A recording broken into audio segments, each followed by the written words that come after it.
চট্টগ্রাম থেকে দুবাইগামী এক প্রবাসীর হারানো পাসপোর্ট উদ্ধার করে ফিরিয়ে দিয়েছে শাহ আমানত আন্তর্জাতিক বিমানবন্দর কর্তৃপক্ষ।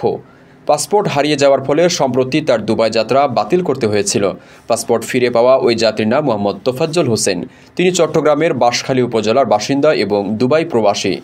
আপনার স্বপ্নগুলো আকাশ ছুবে প্রবাসীর হেলিকপ্টারের মাধ্যমে। বিয়ে, জন্মদিন অথবা যে কোনো বিশেষ প্রয়োজনে হেলিকপ্টার ভাড়া করতে যোগাযোগ করুন স্ক্রিনে দেয়া নাম্বারে। প্রবাসীর হেলিকপ্টার, নিরাপদ ও সাশ্রয়ী বাহনের বিশ্বস্ত নাম। বিমানবন্দর সূত্রে জানা গেছে, তোফাজ্জল বাবার মৃত্যুর পর জানাজায় অংশ নিতে গত ১৯ ফেব্রুয়ারি স্বল্প ছুটিতে দেশে আসেন। গত ২৮ ফেব্রুয়ারি ইউএস বাংলার ফ্লাইট BS343 যোগে দুবাই ফিরে যাওয়ার কথা ছিল। সে উদ্দেশ্যে রওনা হওয়ার পথে তিনি পাসপোর্ট খুঁজে পাচ্ছিলেন না, ফলে বাতিল হয় তার ওই দিনের দুবাই যাত্রা।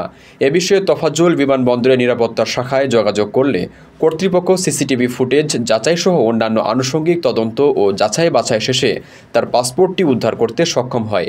পরে নিজের পাসপোর্ট ফিরিয়ে সন্তোষ প্রকাশ করেন তোফাজ্জল। 19 তারিখ আসার সময় 19 তারিখ রাতের ফ্লাইটে আমি আমার পাসপোর্টটা হারিয়ে ফেলেছিলাম। আমি বিমানবন্দর কর্তৃপক্ষ থেকে আমি এরার সহযোগিতায় আমার পাসপোর্টকে আজ 1 তারিখে আমি ফিরে পেয়েছি। তাই ওদেরকে আমি আন্তরিকভাবে আমার অন্তরস্থল থেকে আমি ওদেরকে ধন্যবাদ জানাই। যাতে